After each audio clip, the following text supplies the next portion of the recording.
I wanted to come out here and show y'all something I got off of Amazon. I'm trying to turn my yard into something a little bit more beautiful. I like an English garden or something. And so, I have to live within my budget, live within my means. But I wanted to show you something I got. I got this metal frame. It's going to be a little archway, and I'm going to put some solar lights on it and make like a little path, entry to a path right there going down for my garden. But Maisie is cutting up. Well, she has gone wild this morning. What are you doing? Zoomies. She was eating the water coming out of the water hose earlier.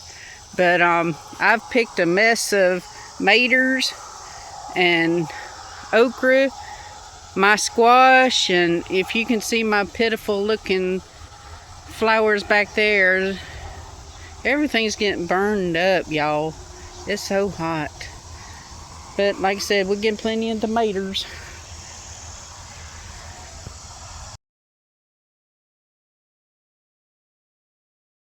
Good morning, everybody. Welcome to my channel, Christy's Musings. It is freaking hot outside already. I'll be so glad. I think they said Friday we would get some cooler temperatures. I'm looking so forward to it. I wondered if y'all remembered that about a year or so ago, I did this video where I was like, let's pretend we have an apocalypse. And my friend and I, she's a lab tech, we had sat down and thought of all these things that could come against us to make our lives miserable. And one of them was the screw worm. Have you seen now that the headlines are getting more and more about these screw worms raising alarm? And I hate to say it, but I told you so. I think that if you could think of anything that lives in a tropical or warm climate, how those things cause a ruckus and make lives miserable, that's what we're going to be facing, because the temperatures are rising, and we can get in a debate about that all day long. I'm not going to go there today. I already did that in my poem, if you haven't seen that. But yeah. Oh, and I'm not wearing makeup again today because I got out early this morning, was watering my garden and pulling some weeds while I could stand it. Came in huffing and puffing. Had to shower off, so I'm still hot. So no makeup for me today. But I wondered if you all had seen the headlines about Steve Jobs' daughter, Eve, having a $6.7 million wedding. Eve Jobs married her beau, Harry Charles. He's an Olympic equestrian. In attendance were people like Bruce Springsteen's daughter. I was thinking when I was looking through the pictures, they could have spent a couple more dollars on the wedding maybe and bought this one guy some socks. But there's one picture where the ladies are out working in making everything look all beautiful, and they've got these red ball flowers, and I was like, oh, hi, I got one of those. I'm making this myself. I thought that was funny when I saw those. But anyway, it really upset me when I saw these headlines.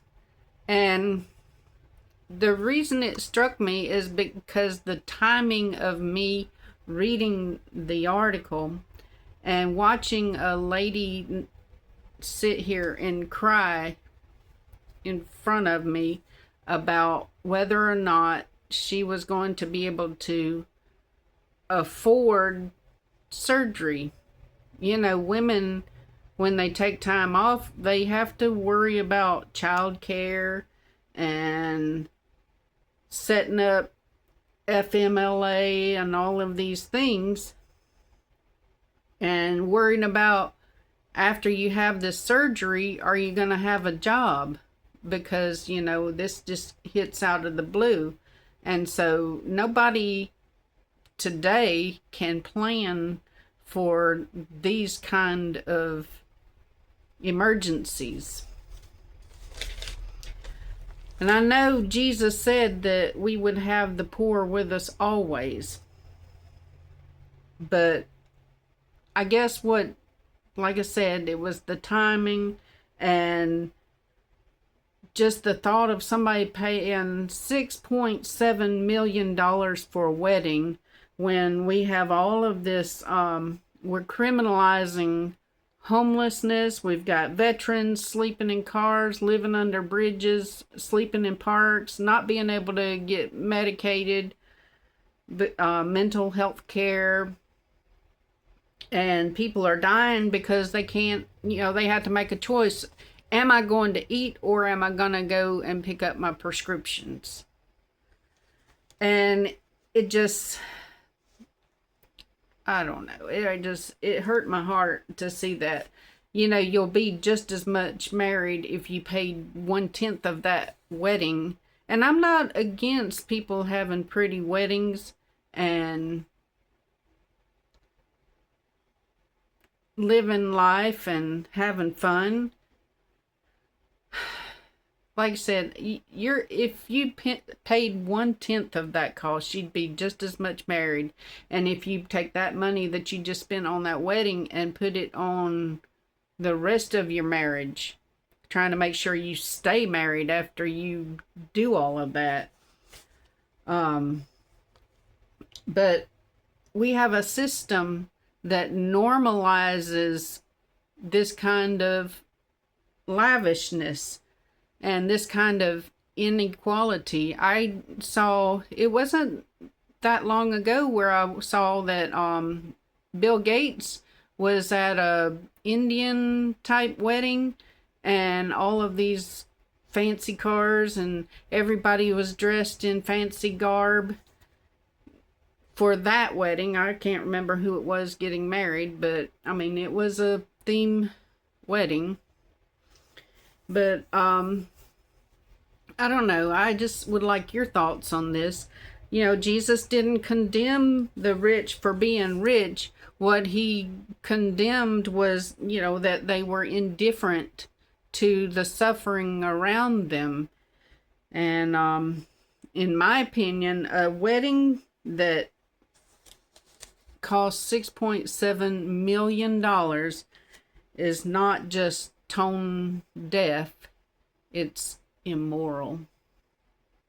Y'all give me your thoughts on this. I love you, and I'll talk to you later.